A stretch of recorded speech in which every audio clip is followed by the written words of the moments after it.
யாரு எங்க கூட்டணியில் அதிமுக பாரதிய ஜனதா இருக்குது. பாரதிய ஜனதா கூட்டணியில் பல கட்சிகள் இருக்கணும். இன்னும் 8 மாத காலம் இருக்குது. 8 மாத காலம் தேர்தல் அறிவிக்கப்பட்ட பிறகு அவங்களுக்கு யாரெல்லாம் இருப்போம் என்பது பத்திரிகை ஊடகத்தை வைத்து தெளிவாக நான் குறிப்பிடுவேன். எங்க கூட்டணியில் அதிமுக பாரதிய ஜனதா இருக்குது. பாரதிய ஜனதா கூட்டணியில் பல கட்சிகள் இருக்கணும்.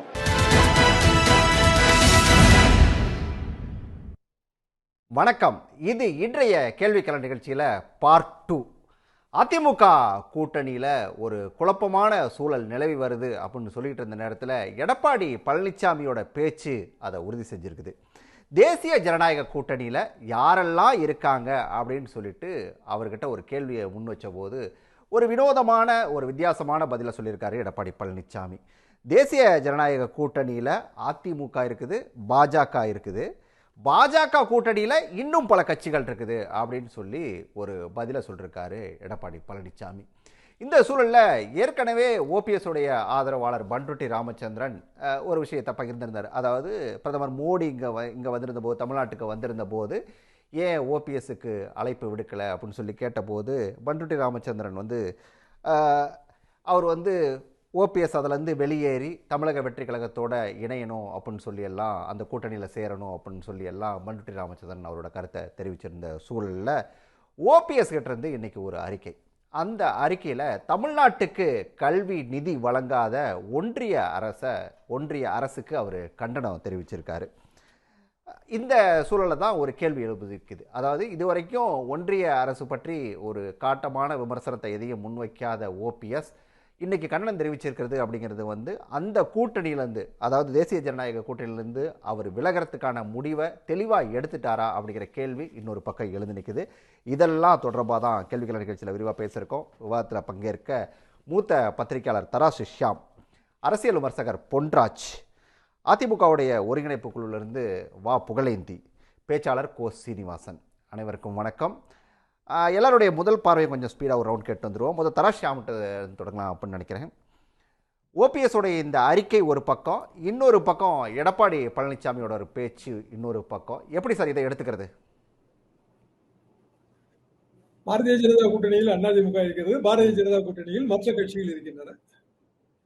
இப்படியான ஒரு போக்கு என்பது கூட்டணிக்குள்ள ஒரு குழப்பம் தான். காரணம் என்னவென்றால் அதிமுகவுக்கு உட்கட்சி கொடுப்பதற்கு யாரெல்லாம் காரணமோ அவர்களெல்லாம் பாரதிய ஜனதா கூட்டணியில் இருந்தால் அந்த கூட்டணியில எப்படி அதிமுக ஒருங்கிணைந்து பணியாற்ற முடியுங்கிற இயல்பான கேள்வி எழுது. ஓபிஎஸ் பொறுத்த வரைக்கும் சினிமா வசனம் தான். இதை ரத்த பூமி, குழாயை திறந்தா தண்ணி வராது, ரத்தம் தான் கொட்டும். குச்சி மிட்டாயும் குருவி ரொட்டியும் வச்சுட்டு விளையாட வேண்டியதுதான். இப்படியான ஒரு அரசியலை தான் அவர் தொடர்ந்து கடைபிடித்து வருகிறார். பெரிய அளவுக்கு அவர் வெளியில வந்த பிறகு அவரை சுற்றி பெரிய கூட்டமோ ஆரவாரமோ இல்ல எம்எல்ஏக்களை அணிவகுப்போ எதுவுமே நடக்கல. 3 வருஷமா அவரை சுற்றி எந்த மாசம் அதிமுக உருவாகிறார். எடப்பாடி பழனிசாமி கட்சியை கன்சல்டேட் பண்ணிருக்காரு. அந்த வகையில அவரு உட்கட்சி எதிரிகளை மீண்டும் இந்த கூட்டணிக்குள் வருவதற்கெல்லாம் அவர் சம்மதிக்க மாட்டார். எப்போது பாரதிய ஜனதாவோட கூட்டணி முடிவாச்சோ அப்போதே அவர் இந்த நிபந்தனையை விதித்திருப்பாருன்னு தான் நான் நினைக்கிறேன். இல்லாமல் 1 வருஷத்துக்கு முன்னாடி ஒரு கூட்டணியை அறிவிக்க வேண்டிய அவசியம் இல்லை. இன்னும் சொல்ல போனால் அவரே தொடர்ந்து சொல்வது தேர்தல் நேரத்தில் கூட்டணி முடிவு செய்யப்படும் என்று. அப்படியானால் எதுக்கு பாரதிய ஜனதாவோடு 1 வருஷத்துக்கு முந்தைய ஒரு கூட்டணியை அறிவித்தாருங்கிற கேள்வி அப்படியே தான் இருக்கு. ஆக பாரதிய ஜனதா அதிமுக கூட்டணி, இந்த கூட்டணிக்குள் எடப்பாடி பழனிசாமி அவர்களுக்கு விரோதமானவர்கள் உள்ள வர முடியாது. அப்படிதான் இதுல புரிந்து கொள்ள வேண்டும். ஓபிஎஸ்க்கு இடமில்லை என்றால பிறகு அவர் தமிழக வெற்றி கழகத்தோடு சேர வேண்டியதானே என்கிற பண்ருட்டி ராமச்சந்திரனின் ஆலோசனை, இலவசமா கிடைக்கிறது ஆலோசனை மட்டும்தான். அவர் கன்சல்டன்ட்டுங்க. ஆக்சுவலா அவர் ஆதரவாளர் சொல்லக்கூடாது, கன்சல்டன்ட். இந்த கன்சல்டன்டோட ஆலோசனை, அதை ஓபிஎஸ் ஏற்றுக்கொண்டாலும் விஜய் ஏற்றுக்கொள்வாரா, இதெல்லாம் ஒரு பெரிய கேள்வி. சரி, புகழேந்திட்ட கேட்டுருவோம். புகழேந்தி சார், ஒருங்கிணைப்பு குழுவுக்கு ஒன்றும் வேலை இருக்கிற மாதிரி தெரியல, அதற்கான வாய்ப்பு சாத்தி எதுவும் இருக்கிற மாதிரியும் தெரியல. இந்த சூழலில் ஓபிஎஸ் அந்த கூட்டணியிலேருந்து வெளியில் வந்துருவார் அப்படின்னு சொல்லலாமா? இன்னைக்கு வந்திருக்கிற அறிக்கை அதை கிட்டத்தட்ட உறுதிப்படுத்துகிற மாதிரி இருக்குது. புகழேந்தி சார், உங்ககிட்ட தான். அதாவது அந்த ஒருங்கிணைப்பு குழுவுக்கான வேலை அப்படிங்கிறது ஒன்றும் இனிமேல் பெருசாக இருக்கிற மாதிரி தெரியல, ஒருங்கிணைக்கிறதுக்கான வாய்ப்பும் இருக்கிற மாதிரி தெரியல. இப்போ இருக்கிற சூழலில் ஓபிஎஸ் இருந்து வந்த ஒரு அறிக்கையை பார்த்தோம் அப்படின்னு சொன்னால் அவர் அந்த கூட்டணியிலேருந்து வெளியில் வந்துருவார் அப்படிங்கிறத உறுதியாக சொல்லலாமா?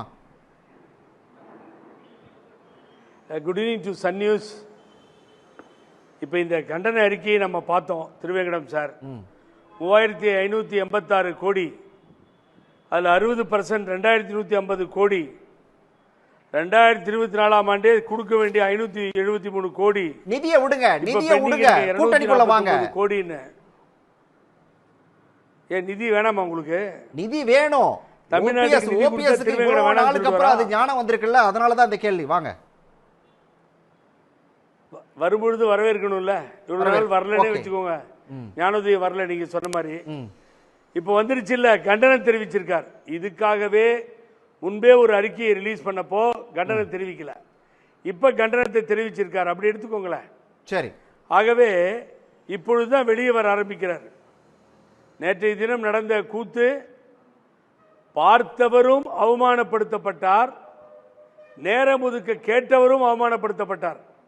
ஏன்னு கேட்டீங்கன்னா, இவர் நேரம் ஒதுக்க கேட்டார், கொடுக்கல. அவர் நேரம் ஒதுக்கியவர் என்னாச்சு அசிங்கம்னா, ஒரு நிமிஷம் பார்த்து வெளியில் அனுப்புறார் கூட்டணி பார்ட்னரை. அவரையாவது பார்த்துட்டாரே சார், இவரை பார்க்கவே இல்லையே. அது பரவாயில்லன்ற பார்க்காது, அதை விட கேவலமா போயிடுச்சு. அது என்னதுக்கு பார்க்கறது? ஏன்னா புதுவிதமான ஒரு அதிசய பிறவினா போய் பார்க்கலாம். ஒரு பாரத பிரதமர் ஒரு எதிர்கட்சி தலைவராக இருக்கார் ஒருத்தர், முன்னாள் முதல்வராக இருக்கார் ஒருத்தர், அவரோட பேச மாட்டாரா? என்ன சார் நியாயம்? ஆகவே பார்க்காதே நல்லதா தோணுது எனக்கு. அது என்னங்க போய் கியூல நின்று ஏசிஎஸ் நிற்கிறாரு, வாசன் நிற்கிறாரு, இதில் போய் ஒரு 10 பேரை நிற்க வச்சு பார்த்துட்டு போனா இவர் இது மாதிரி பிரதம மந்திரி நீங்கள் பார்த்துருக்கீங்களா நாட்டில்? சொல்லுங்க பார்ப்போம். அது தவறு. நான் அங்கே தான் வந்தேன். நீங்கள் அடுத்த கேள்வி என்ன கேட்டீங்க? ஒருங்கிணைப்பு அப்படிங்கிறதுக்கு ஓபிஎஸ் தயாராக இருக்கார் சார். ஒருங்கிணைப்புன்றதுக்கு மற்றவங்க தயாராக இருக்காங்க. ஆனா எடப்பாடி தயாரா இல்லையே சார். அதுதான் சொல்லிட்டு இருக்கேன் நானும். கடைசி வரைக்கும் எடப்பாடி பழனிசாமி தயாராக இல்லை. அவர் அதுல ரொம்ப கிளியரா இருக்கார், யாரையும் சேர்த்துக்க மாட்டேன்னு இருக்கார், அழிவு பாதையை நோக்கி போறார். இதுதானே பார்த்துட்டு இருக்கோம் நம்ம. இப்ப என்ன சாதிச்சிட்டார் அவரு?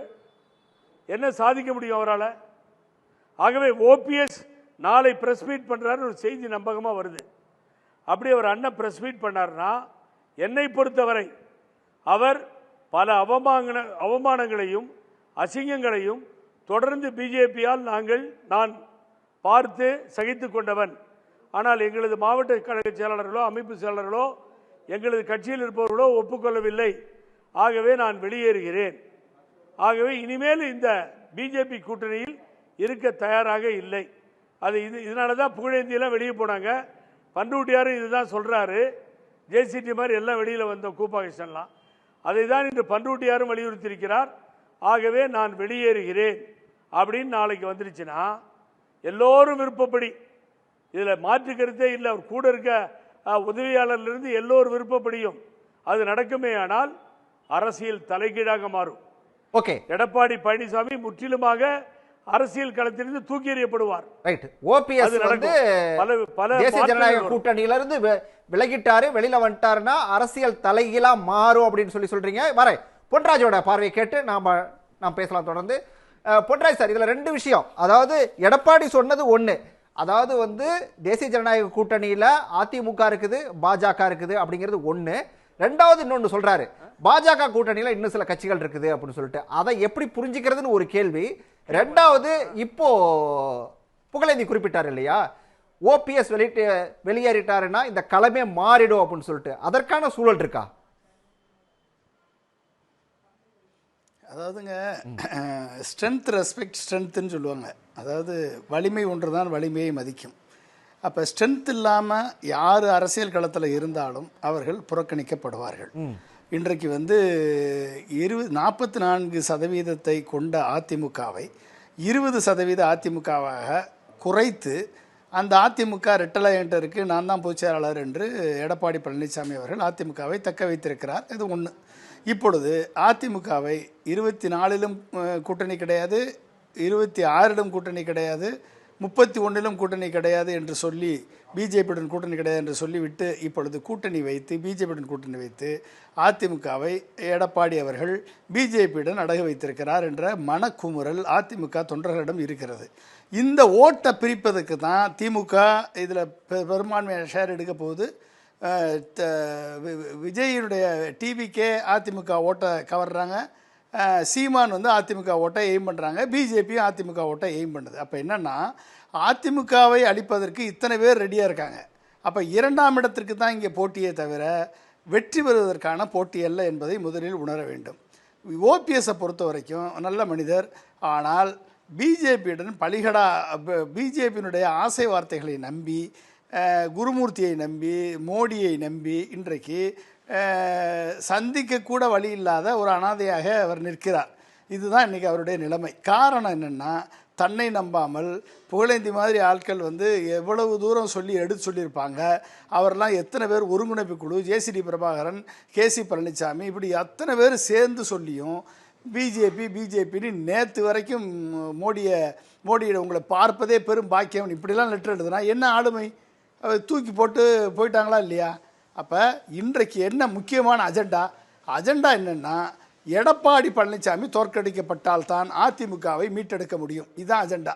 அப்போ எடப்பாடி பழனிசாமியை தோற்கடிக்கணும்னா என்ன பண்ணணும்? ஓபிஎஸ் டிவிக்கோட கூட்டணி வச்சா ஏதோ ஒரு 10 சீட்டு கிடைக்கும் டிவிக்கு. அதுலேருந்து என்ன பிரயோஜனம்?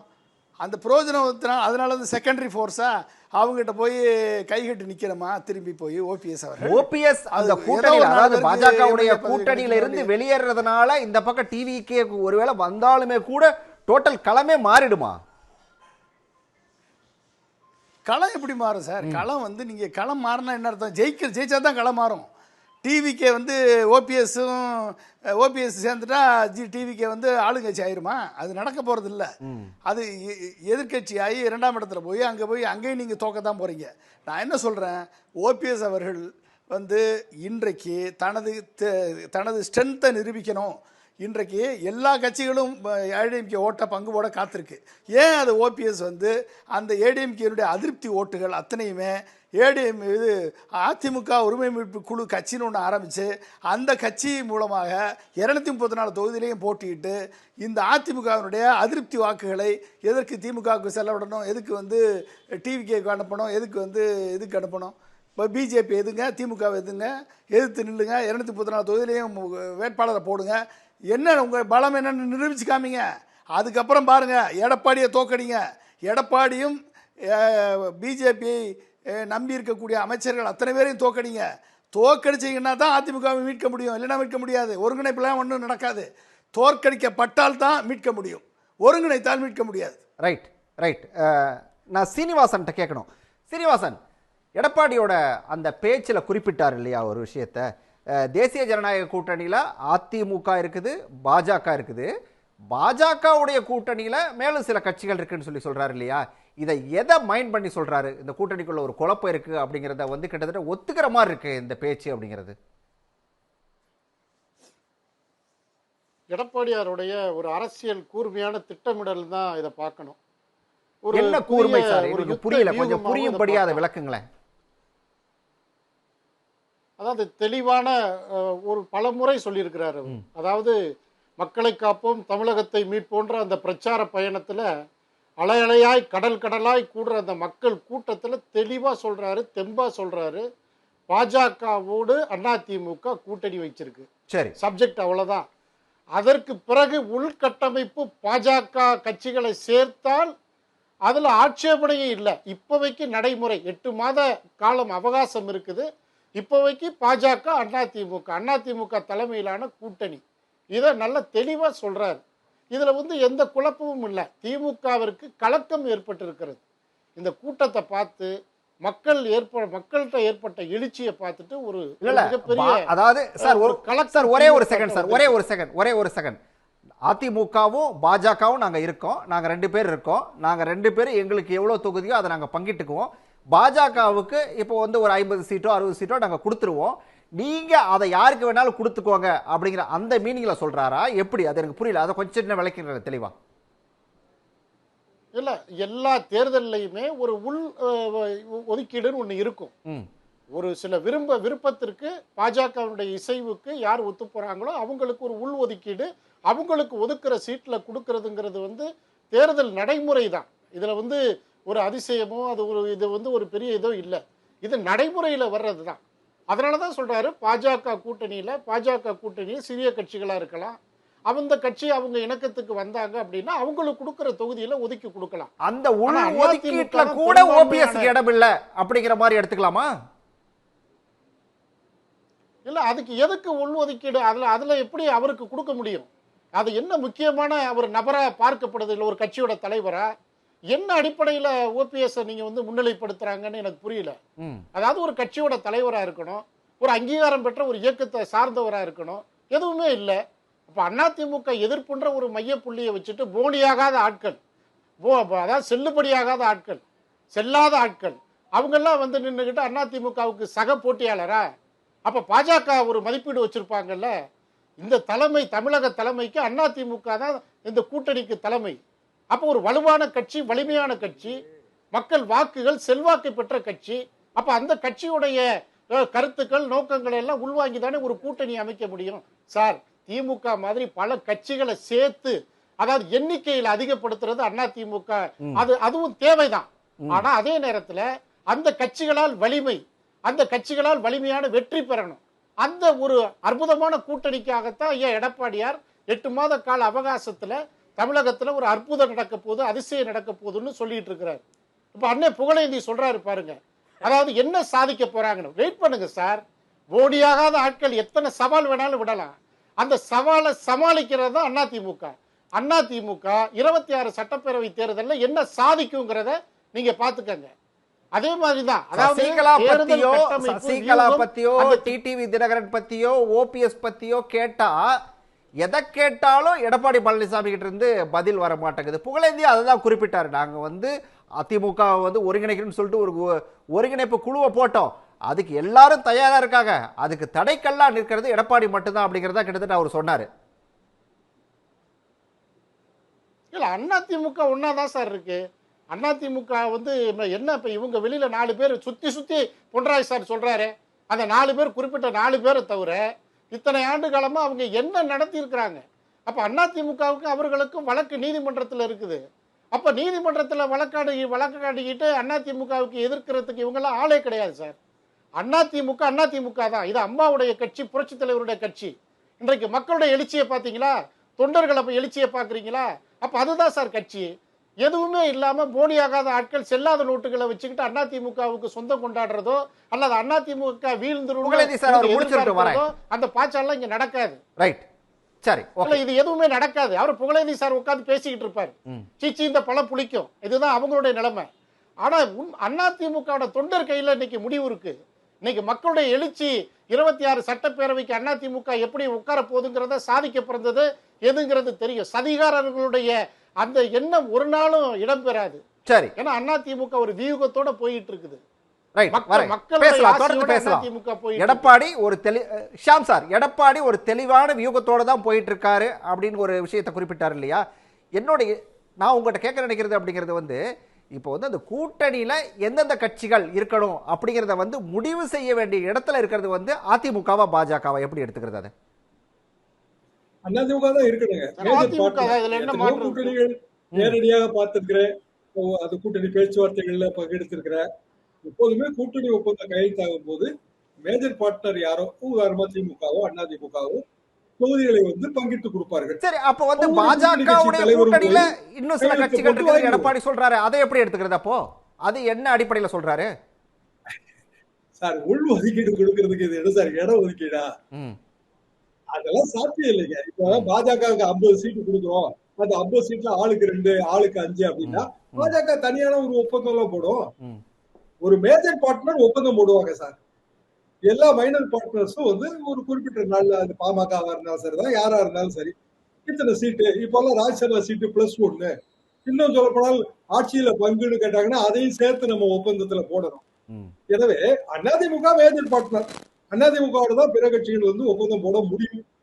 அதிமுக பாரதிய ஜனதா கொடுப்பது, பாரதிய ஜனதாவோட கூட்டணி இருப்பது, கூட்டணிக்குள் கூட்டணி. எனக்கு தெரிஞ்ச 2001 மட்டுங்க திமுக கூட்டணியில அப்போதைக்கு ஜனநாயக காங்கிரஸ் ப. சிதம்பரம் அவர் நான் பிஜேபி இருக்கிறதுனால நான் அந்த கூட்டணி மேடைகள்ல பிஜேபிக்கு ஆதரவா நான் பிரச்சாரம் பண்ண முடியாது, நான் தனியா திமுகவோட ஒப்பந்தம்னு சொன்னது அது மட்டும்தான். அது சரியா வரலங்கிறதா வரலாற்று.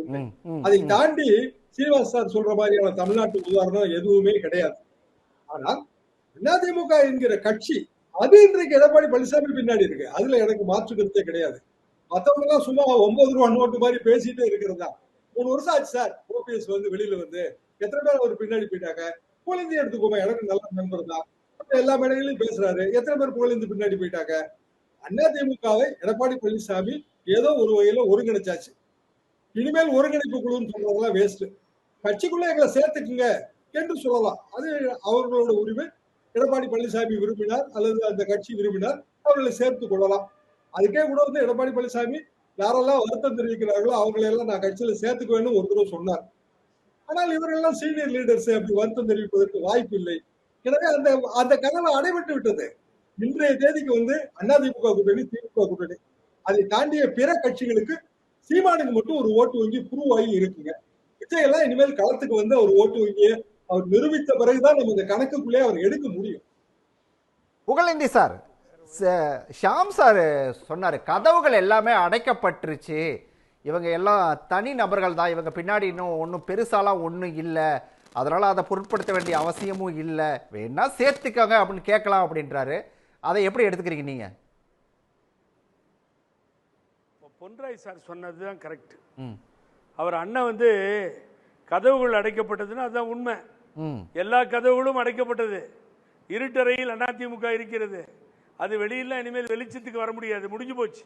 அவர் என்ன செட்டப் பண்ணி எல்லாத்தையும் ஒன்றா சேர்த்தி, நண்பர் ஒருத்தர் சொன்னார் பாருங்க, அவங்கெல்லாம் வந்து செல்லா காசுகள்னாங்க.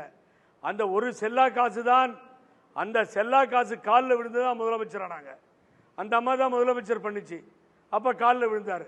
இதே ஓபிஎஸ் அண்ணன் தான் எதிர்கட்சி தலைவரை விட்டு கொடுத்தாரு, கட்சியினுடைய முதலமைச்சர் வேட்பாளர்னு அறிவிச்சாரு. அப்ப எல்லாம் செல்லா காசுகள் தேவைப்பட்டுச்சு. இன்னைக்கு அப்படியே ஒற்றுமையா கட்சியை வச்சு தொடர்ந்து ஜெயிச்சுக்கிட்டே வராரு இவரு. இவர் என்ன சாதனை பண்ண போறாரு இப்போ? அதை பிம்பமா வச்சு பேசலாம் சார், நீங்க பேசலாமே தவிர எடப்பாடி பழனிசாமியால ஃபியூச்சர்ல ஒரு இடத்துல கூட ஜெயிக்க முடியாது. 1000 எங்களுக்கு என்ன விரோதம் எதுவுமே இல்லை, எல்லாரும் சேர்ந்து போகணுன்ற, சேர்ந்து போக முடியாதுன்றீங்க. யார்கிட்ட யார் போய் கேட்கறது ரெக்வஸ்ட் பண்ணி? எங்களுக்கு அந்த அவசியமே இல்லை. பழனிசாமி போய் வருத்தம் தெரிவிக்கின்ற நிலை வந்தா வீட்டுக்கு போக தயார். அதுதான் அம்மாவும் தலைவரும் எங்களுக்கு சொல்லி கொடுத்தாங்க. பழனிசாமி ஒரு பெரிய லீடரோ அரசியல்வாதியாகவோ நாங்கள் பார்ப்பதே இல்லை. ஒரு பொதுக்குழுவையோ ஒரு செயற்குழுவையோ வச்சுக்கிட்டு தலையை ஆட்டுகிற பொம்மைகளை வச்சுக்கிட்டா நீங்க லீடர் இட முடியுமா? மக்கள் களத்துக்கு வாருங்கள். புரட்சி தலைவர் எம்ஜிஆர் போல, அம்மா போல நீங்க ரொம்ப எடப்பாடியை ரொம்ப குறைச்சி மதிப்பிடுறீங்களோன்னு தோணுது. ஏன்னா தராசிஷாம் சொன்னதை ஒரு விஷயத்தை ஏத்துக்கிட்டு தான் ஆகணும். ஏன்னா இன்னைக்கு அதிமுக அந்த கட்சி வந்து எடப்பாடி பின்னாடி தானே இருக்குது சார். ஒரு பின்னாடி இல்ல, முன்னாடி இல்ல. எங்க ஜெயிச்சாரு? ஏதாவது ஒரு இடத்துல ஜெயிச்சிருக்காரா? மாநகராட்சி 0, ராஜ்யசபா சீட் என்ன குழப்பம் வந்துச்சு? இடைத்தேர்தல்கள் போச்சு. சார் குறுக்கிடுறாரு சார். ஷாம் சார் உங்ககிட்ட ஒரே ஒரு விஷயத்தை கேட்க விரும்புறாரு சார். ஷாம் சார் ஒரே ஒரு விஷயத்தை உங்ககிட்ட கேட்க வர, நீங்க ஒரே ஒரு விஷயம், மக்கள் மத்தியில் எடப்பாடி பழனிசாமி பின்னாடி இத்தனை எம்எல்ஏக்கள் இருக்காங்க, எல்லாரும் ஓட்டு போட்டு 2 ராஜ்யசபா சீட் ஜெயிச்சிட்டாங்கல்ல. சரியான கேள்வி தானே சார்? என்ன சொல்றீங்க? எடப்பாடி பழனிசாமி பின்னாடி இருக்கக்கூடிய எம்எல்ஏக்கள் வாக்களிச்சு இன்னைக்கு 2 ராஜ்யசபா எம்பிக்கள் ஜெயிச்சுதான் இருக்காங்க. எங்கேயும் சிக்கலோ குழப்பமே வரலையே. ரைட், நீங்க சொல்றது கரெக்ட் தான். எடப்பாடி பழனிசாமி பின்னாடி இருக்க எம்எல்ஏக்கள் உருவான கதையை சொல்லுங்களேன், தெரிஞ்சுக்கிறேன் நானு. எப்படி ஆச்சு? ரிசார்ட்ல இருந்து வந்த கதை ஞாபகம் இருக்கா? இவர் உருவாக்கினாரா? இவர் பிரச்சாரத்துக்கு போனாரா?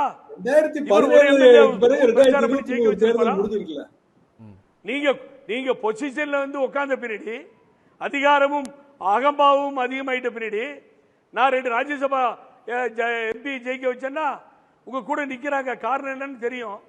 அவர் அருமை நண்பர் சொன்னாரு, பயங்கரமான கூட்டம், போற இடத்தெல்லாம் வெள்ளமா மக்கள்னு. ஒரு பக்கம் டிவியில காமிக்கிறாங்க பணத்தை பிரிச்சுட்டு இருக்கிறத. அது தஞ்சை சைட்லயோ புதுக்கோட்டை சைட்லயோ நான் பார்த்தேன். அவர் தானே புதுக்கோட்டை சீனிவாசன் தானே, அவங்க ஊர்ல தான் பிரிச்சுக்கிறாங்க சார். அதாவது அவர் பணத்தால அரசியல் பண்ணிட்டு இருக்காரு, அவ்வளவுதானே தவிர அவர் பின்னாடி அதிமுக இருக்கு. அதிமுக அவருடைய இன்னைக்கு அப்புறம் சொன்னாரு, பாரதிய ஜனதா கட்சியினுடன் தேசிய ஜனநாயக கூட்டணியில் பல கட்சிகள் இருக்கிறது இன்னைக்கு சொல்லியிருக்காரு எடப்பாடி பழனிசாமி. அதுதானே உங்க தலைப்பு. ஏன் தைரியமா சொல்லுங்களேன், அதிமுக தலைமையில் தான் நாங்கள் இருப்போம். பொன்ராஜ் சார் சொன்ன மாதிரி எங்க தலைமை தான் சொல்லுங்க. இப்போ சோ மெனி பார்ட்டிஸ், பல கட்சிகள் இருக்கிறது பாரதிய ஜனதா கட்சியோடு. நேற்றுக்கு ஒன்று பேசுறது, இன்னைக்கு ஒன்று பேசுறது, நாளைக்கு ஒன்று பேசுறது. ஏதாவது புரியுதா சார்? சார், தேசிய ஜனநாயக கூட்டணியில் அங்கம் வகிக்கும் எடப்பாடி பழனிசாமி அதிமுகன்னு சொல்ல முடியுமே தவிர உங்களை தனியா முதல்ல அதிமுக அப்படின்னு சொல்லிக்க முடியாது. எலெக்ஷன் கமிஷன்லயும் பெண்டிங், இங்க பாரதிய ஜனதாவும் இருக்குப்பிடி போட்டு பிடிச்சு வச்சிருக்கு. ஆகவே என்னங்க நீங்களா சொல்லிக்கிறதா தலைவர்னு? தலையுடையோர் எல்லாம் தலைவர் அல்லங்க. அதான் வெரி இம்பார்ட்டன்ட். சீனிவாசன் தான் கேட்கணும். சீனிவாசன், இந்த குழப்பம்ங்கிறது இன்னும் தொடர்ந்துட்டு தான் இருக்குது அப்படிங்கிறது தான் புகழேந்தியோட பேச்சுல இருந்து புரிஞ்சுக்க முடியுது. இல்ல புகழேந்தி சார், தயவு செஞ்சு கண்ணை திறந்து பாருங்க. நீங்க கண்ணை மூடிக்கிட்டே இருட்டு இருட்டு இருட்டு உங்களுக்கு உண்மை புலப்படாது, வெளிச்சமும் புலப்படாது. நீங்க கண்ணை திறந்து பாருங்க. அதாவது கட்சி என்ன நிலையில இருக்கு, எப்படி வெற்றியை நோக்கி போகுது, எடப்பாடியார் என்ன சாதிச்சாரு, கட்சியோட பொதுச் செயலாளர், எதிர்க்கட்சி தலைவர், நாடாளுமன்ற உறுப்பினர்கள் தொடர்ந்து மக்கள் மன்றத்தில் ஜெயிக்க முடியுதா? நான் கேக்குறேன், மக்கள் மன்றத்தில் ஜெயிக்க முடியுதா? அண்ணே, நீங்க கட்சியில இருந்து வெளியில போய் சார், லோக்சபா 40 போச்சு சார். நீங்க வெளியில போய் லோக்சபா 40 போச்சு அண்ணே. நீங்க கட்சியில இருந்து வெளியில போய் லோக்சபா 40 போச்சு, ஜீரோ. ஆள் தயாரா சார், பாராளுமன்றத்தில் ரெப்ரசன்டேஷனே கிடையாது. சார் இருங்க சார். சார், தேர்தலை வைத்து வெற்றி தோல்விங்கிறது தேர்தலுக்கு இருங்க. தேர்தலில் வெற்றி தோல்வின்றது சகஜம். கட்சி இன்றைக்கு எழுச்சியோட தொண்டர்கள் நம்பி போற தலைவரா எடப்பாடியார் இருக்கிறார். உங்களை யாராவது ஒருத்தர் நம்பி வர்றாங்களா? தன்னை உணர்ந்தவங்கள தரணியை வெல்ல முடியும். இன்றைக்கு எடப்பாடியார் திமுக அரசை எதிர்த்து களத்துல போராடுறாரு. மக்கள் செல்வாக்கு இருக்குது, தொண்டர்கள் செல்வாக்கு இருக்குது, கட்சி செல்வாக்கு இருக்குது. உங்களுக்கு யார் இருக்கா? என்ன ஒருங்கிணைப்புன்னு பூச்சாட்டி காட்டுறீங்க. அதாவது உங்களால் என்ன சாதிக்க முடியும்? அப்ப நீங்க கட்சியில சேர்ந்து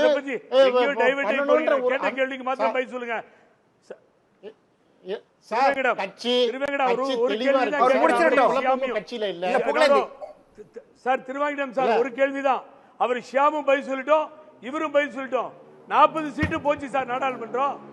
ஒரு இடத்துல ஜெயிக்கிறதுக்கு யோகியது இல்ல, ஒரு இடத்துல வெற்றி பெற முடியும்.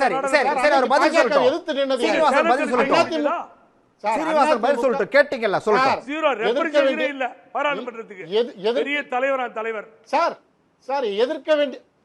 சார் எதிர்க்க வேண்டிய நேரத்துல எதிர்த்தாங்க பாஜகவை.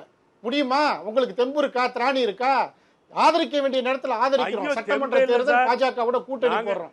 நாடாளுமன்ற தேர்தலில் பாஜக எதிர்த்தோம். உங்களால முடியுமா? சார், கூணி குறுகி போய் நின்னீங்க. பாஜக எப்படியாவது நமக்கு இசைவு தருமானு கெஞ்சி நின்னீங்க சார். பாஜக இன்னைக்கு கதவை சாத்தினோன்னு வெளியில வர்றீங்க. உங்களுடைய இலக்கு தான் என்ன? உங்களுடைய இலக்கு என்ன? இது எம்ஜிஆர் புரட்சி தலைவரும் புரட்சி தலைவி ஆரம்பித்த இந்த இயக்கம். அப்ப இந்த இயக்கத்தை வீழ்த்தணும்னு நினைக்கிறதுக்கு உங்களுக்கு யார் அதிகாரம் கொடுத்தது? அப்ப உங்களுடைய சதியை முறியடிச்சுதான் சார் இன்னைக்கு அதிமுக வெளியில வந்திருக்குது.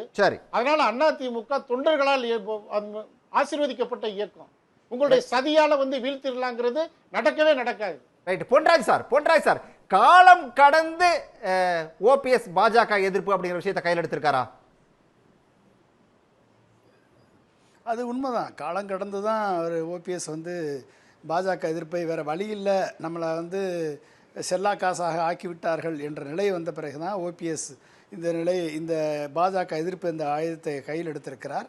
ஏன்னா இதை அவர் தர்மயுத்தம் நடத்தும் போதே சின்சியராக நடத்தியிருந்தார்னா அவரிடம் அத்தனை பேரையும் அவர் தக்க வைத்திருந்தார் என்று சொன்னால் இன்றைக்கு அவர் ஒரு சரியான ஸ்ட்ராங்கான ஃபோர்ஸாக இருந்திருப்பார். அவர் அதிமுகவுடன் சேர்ந்திருக்கக்கூடாது, அந்த அதிமுக ஆட்சியை கவிழ்த்திருக்க வேண்டும்.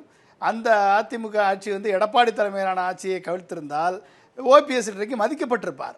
அவர் ஓபிஎஸ் எல்லாத்துக்கும் சரி நம்ம அதிமுக ஆட்சியை கவிழ்க்கக்கூடாது, நம்ம அம்மா உருவாக்கின ஆட்சி இது நடக்கணும், இது இருக்கணும்னு சொல்லி விட்டு கொடுத்து போனார்.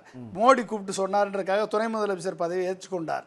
இப்போ இப்படியெல்லாம் தியாகங்கள் அவர் பண்ணார். அவருக்குன்னு சில சுயநலங்கள் இருந்தது, அதிலெல்லாம் நம்ம மாற்று கருத்து இல்லை. இன்றைக்கு இந்த சூழலில் எடப்பாடி பழனிசாமி அவர்கள் இன்றைக்கு கன்சாலிடேட் பண்ணி வச்சிருக்காரு ஏடிஎம்கே, அதில் எந்த மாற்று கருத்தும் இல்லை. ஆனால் இந்த வழக்கு ஒன்று நடந்துகிட்டு இருக்கு, ரெட்டலை கேஸு. இப்போ எம்ஜிஆர் உருவாக்கிய பொது விதியை இந்த 2 பேரும் சேர்ந்து தான் மாற்றினாங்க. அப்போ அந்த விதி மாற்றியதே செல்லாது என்ற நிலை என்றைக்கு வருமோ அன்றைக்கு தான் நீதி கிடைக்கும். அப்போ நீதி கிடைக்கும் பொழுது இவர்கள் இருவரும் அப்போ வந்து அன்னைக்கு தான் வந்து பொதுச் செயலாளர் தொண்டர்களால் தேர்ந்தெடுக்கப்பட வேண்டும் என்ற சூழல் வரும்போது தான் அதிமுகவை மீட்க முடியும். அப்போ அப்படிப்பட்ட சூழல் எப்போ வரும்? எடப்பாடி இருக்க வரைக்கும் வராது. ஸோ எடப்பாடியும் அவர் வந்து ஜெயித்து எதிர்க்கட்சி தலைவராக வந்தாலும் வராது. அப்போ என்ன பண்ணணும்? இன்றைக்கு இருக்கக்கூடிய அலைகடலான கூட்டம் வருகிறது என்று நம்ம சீனிவாசன் சார் சொன்னார். இப்போ அலைகடலான கூட்டம் எப்படி வரும்? ஜேபி நட்டாவை கூட்டம் வந்தால் கூட பணம் கொடுத்தா அலைகடலான கூட்டம் வரத்தான் செய்யும் தமிழ்நாட்டில். அது வந்து ஒரு கிரைட்டீரியா கிடையாது. மக்கள் புகழேந்தி சார் சொன்ன மாதிரி மக்கள் அது வாக்குகளை பெற்று நீங்கள் வந்து ஜெயிச்சிருக்கணும். 10 இடத்துல 10 முறை தோல்வி அடைந்திருக்கீங்க. என்ன நீங்கள் வந்து வெற்றிக்கான வழியில் வந்து அதிமுக கொண்டு போயிருக்கீங்க? பாராளுமன்ற தேர்தலில் மோடியோட இருந்திருந்தால் அது நியாயம். சட்டமன்ற தேர்தலில் போய் பிஜேபியோட போய் கூட்டணி அடகு வச்சுருக்கீங்கன்னா அதுக்கு காரணம் ஒட்டுமொத்த மக்களுக்கும் தெரியுமா ஏன் அடகு வச்சிங்கன்னு, ஏன் சொல்லாமல் போனீங்கன்னு, ஏன் 3 கார் மாறி போனீங்கன்னு எல்லா பேருக்கும் தெரியுமே. இன்னைக்கு வரைக்கும் கூட்டணி ஆச்சுன்னு சொல்கிறாரு அமித்ஷா. கூட்டணி ஆட்சி கிடையாதுன்னு இவர் சொல்கிறாரு, எடப்பாடி சொல்கிறாரு. இப்போ 2 பேரும் சேர்ந்து எப்போ சொல்ல போகிறாங்க? சரி, அதிமுக பிஜேபியுடன் கூட்டணி வச்சுருக்கு, பிஜேபி பிற கட்சிகளோட கூட்டணி வச்சுருக்குன்னு சொல்கிறாருல. இப்போ அண்ணாமலையோட யார் கூட்டணி வச்சுருக்கான்? அண்ணாமலை இந்த கூட்டணியில் இருக்காரா இல்லையா? அண்ணாமலையுடைய வாழ்க்கை, அரசியல் வாழ்க்கையை முடித்து வைத்தவர் எடப்பாடி பழனிசாமி. அந்த அண்ணாமலையுடைய ஆதரவு கூட்டணியில் யாரெல்லாம் இருக்காங்க அப்படிங்கிறத வந்து பாஜக முடிவு செய்யுங்கிறது தானே எடப்பாடியோட கருத்து. பாஜக முடிவு பண்ணியிருக்கு. அந்த முடிவை வந்து சொல்ல வேண்டியதானே. டிடிவி இருந்தார் ஏற்கனவே, இப்போ இருக்காரா இல்லையா? ஓபிஎஸ் இருந்தார், இப்போ இருக்காரா இல்லையா? பாமக இருந்தது, இப்போ இருக்காரா இல்லையா? இப்போ யார் தெரியுது? தமாக மட்டும்தான் உங்களோட கூட இருக்குது. மற்ற கட்சிகள் ஐஜேகே, ஏசி சண்முகம், இந்த மாதிரி ஜான் பாண்டியன், இந்த மாதிரி ஆளுங்க கூட இருக்காங்களா இல்லைன்னு இப்போ தெரியல. அப்போ இருக்கதே 2. இதில் அண்ணாமலையும் கிடையாது. இதில் அப்போ அண்ணாமலை கூட்டணி கிடையாது. அண்ணாமலை தனியாக பேசிகிட்டு இருக்காரு. அப்போ இது என்னங்க ஒருங்கிணைப்பு, என்னங்க கூட்டணி? இது எப்படி வெற்றி கூட்டணியாக மாறும்? அப்போ இதை தெரிந்து கொண்டு இன்றைக்கு இந்த சரியான வாய்ப்பை ஓபிஎஸ் பயன்படுத்தினா, நான் செய்ததெல்லாம் தவறு, பிஜேபியை நம்பியது தவறு, நான் கட்சிக்காக செய்தேன் என்று மக்களிடம் மன்னிப்பு கேட்டு 234 தொகுதியிலையும் அவர் வேட்பாளர்களை நிறுத்தி தோற்றாலும் பரவாயில்ல. ஆனால் அவரது செல்வாக்கை, அவரது வாக்கு வங்கியை, அதிமுகவுடைய வாக்கு சீமானுக்கோ இல்லை விஜய்க்கோ இல்லை வந்து திமுகவுக்கோ போகிறத தடுத்து நிறுத்தணும்னா ஓபிஎஸ் தனி கட்சி களம் காண வேண்டும். 234 நாளைக்கு ஏதோ ஒரு முக்கிய அறிவிப்பு வரும் அப்படின்னு சொல்லி சொல்லிருக்காரு. வருதா அப்படிங்கிறத பார்க்கலாம். அதே நேரத்தில் வந்து எடப்பாடி சொன்னது போல இன்னைக்கு 8 மாத காலம் இருக்கு, நிறையவும் பேசலாம். விவாதத்தில் பங்கேற்ற அனைவருக்கும் நன்றி. மீண்டும் ஒரு நிகழ்ச்சியில் சந்திக்கலாம் நேயர்களே. நன்றி, வணக்கம். உடனுக்குடன் செய்திகளை தெரிந்து கொள்ள சன் நியூஸ் பெல் ஐகானை கிளிக் பண்ணுங்க.